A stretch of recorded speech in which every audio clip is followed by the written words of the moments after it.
Well, hello everybody. I'm Rebecca and welcome to another Exploring Atlanta video on this beautiful sunny day here in Atlanta. It's been raining the past few days, so it's sunny but it's pleasant, so it's not that hot. Now, I want to start by asking you a question. Are you a history buff? Are you curious to know the events and accomplishments that have shaped your surroundings? Your country, your state, your hometown?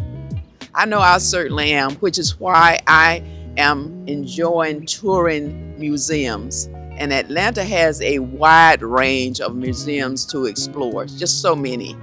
And today I'm here at the Millennium Gate Museum. And this museum represents Triumphal Arch and Georgia history.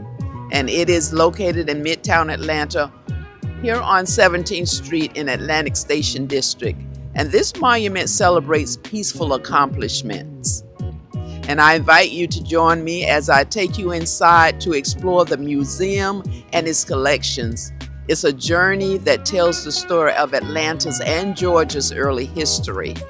Now, before I get started, I want to take a moment to say thank you to my returning subscribers and welcome those of you who are new to the channel. If you are enjoying the video, please consider liking and subscribing because it helps more than you can imagine and it's free. Now come along and walk with me.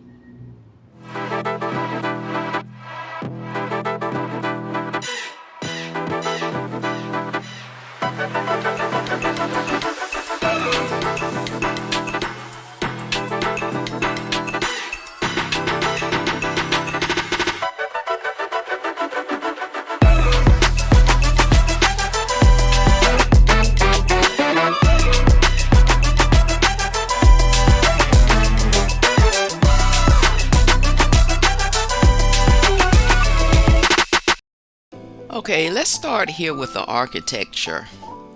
This Millennium Gate Museum arch is 100 feet tall. It celebrates peaceful accomplishment.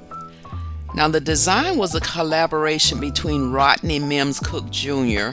and Hugh Petter of Adam Architecture, and that's a prominent firm out of London.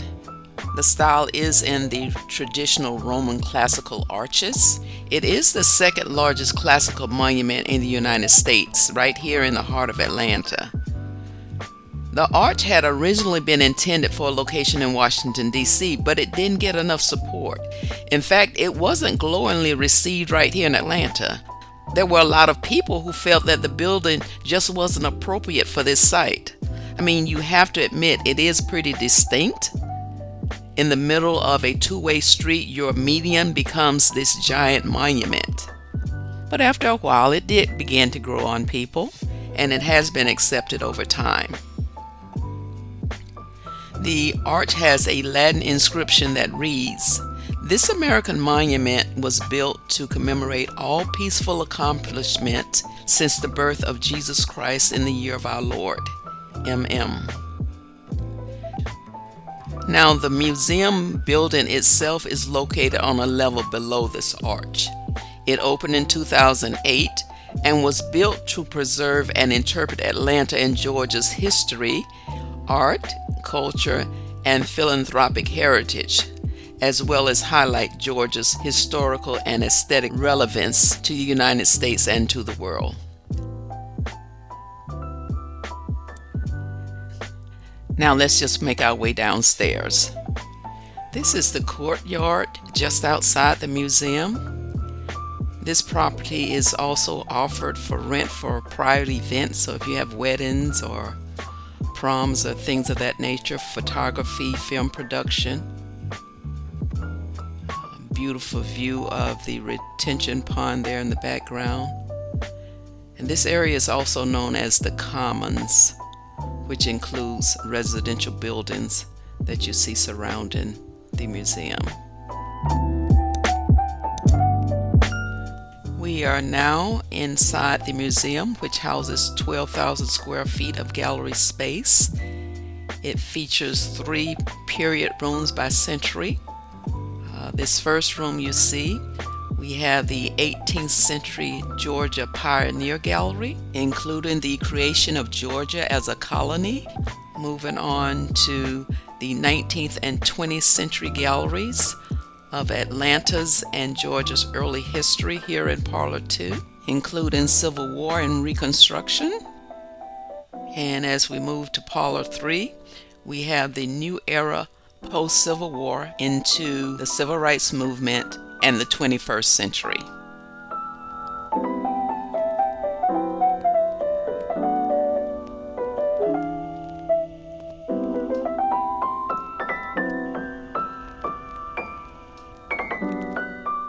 Now let's walk through each of these parlors separately.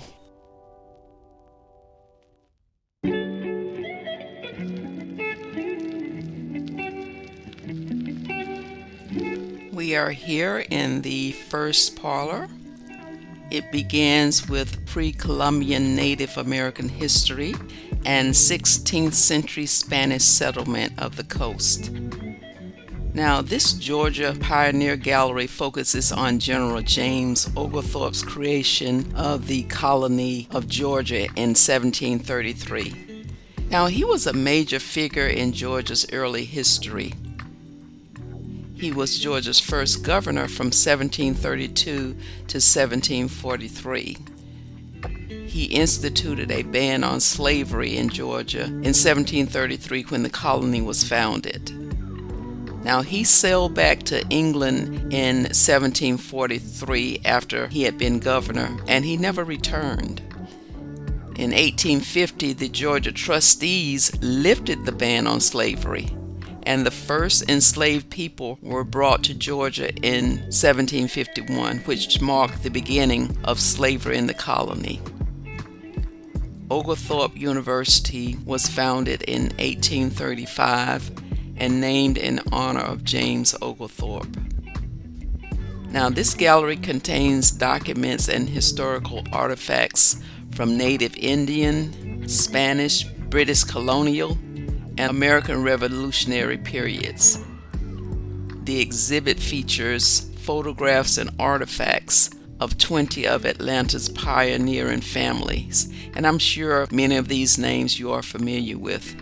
And in this gallery, you see these black cases. We have George W. Adair. He was the second president of the Atlanta Athletic Club. John Thomas Glenn, former Atlanta mayor. James Joseph Haverty, founder of Haverty's Furniture Company. And this old money helped to shape Atlanta's social, economic, political, and philanthropic landscape. And I captured photos of these displays for you to get a closer look.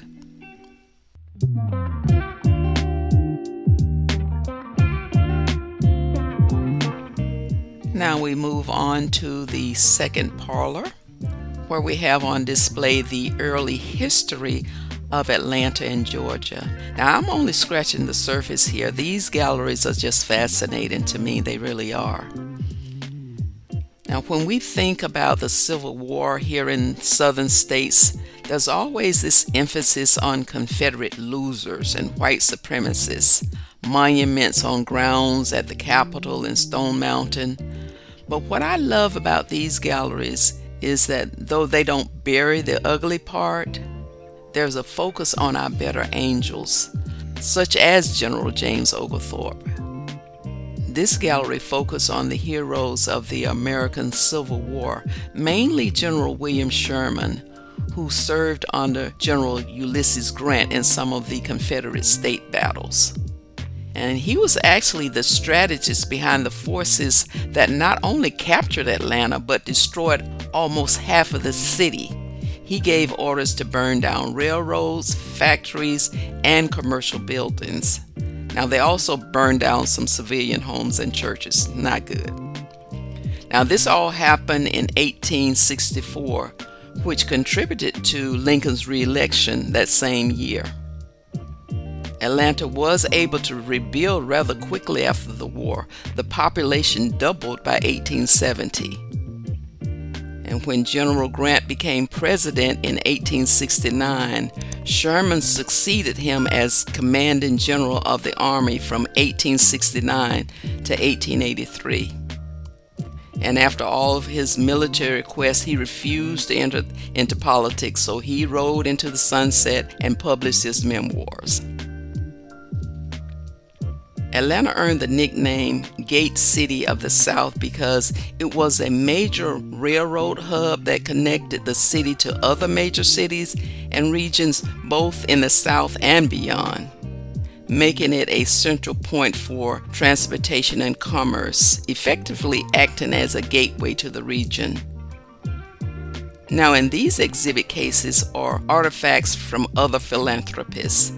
You have Amos Giles Rhodes, founder of Rhodes Furniture Company; John Otley McCarty, he was an old money philanthropist; William P. Randall, Lockheed electrical engineer; Joel Hurt, developer of Inman Park and builder of the Equitable Building skyscraper downtown and co-founder of Truist Bank.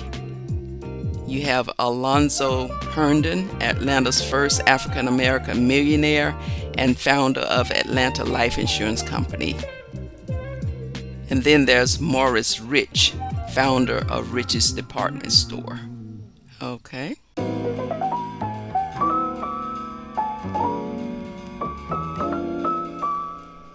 Okay, we have made our way to the third parlor, the New Era. Now, these exhibits display just how progressive Atlanta became after the Civil War. The Sweet Auburn district began developing as a predominantly African American neighborhood in the late 1800s. Now, of course, there were many white businessmen who found success and wealth post-Civil War, such as the Inmans, who made their fortune as cotton and railroad brokers. This was the New South. And years later, of course, we're familiar with Dr. King and the Civil Rights Movement. Now, in these exhibit cases are more philanthropic artifacts. You have Steve Selig, president and chairman of Selig Enterprises; Sam Massell, 52nd mayor of Atlanta; Herman Russell, founder of H.J. Russell Construction Company; William and Cornelia Scott, founder of Atlanta Daily World; Asa Candler, founder of Coca-Cola; and Robert W. Woodruff, president of Coca-Cola.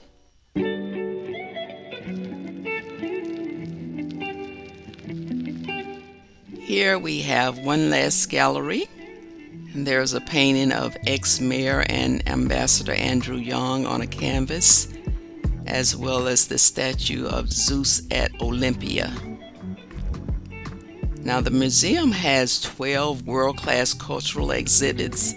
All the exhibitions that are curated and choreographed by the museum are shared with other Georgia museums.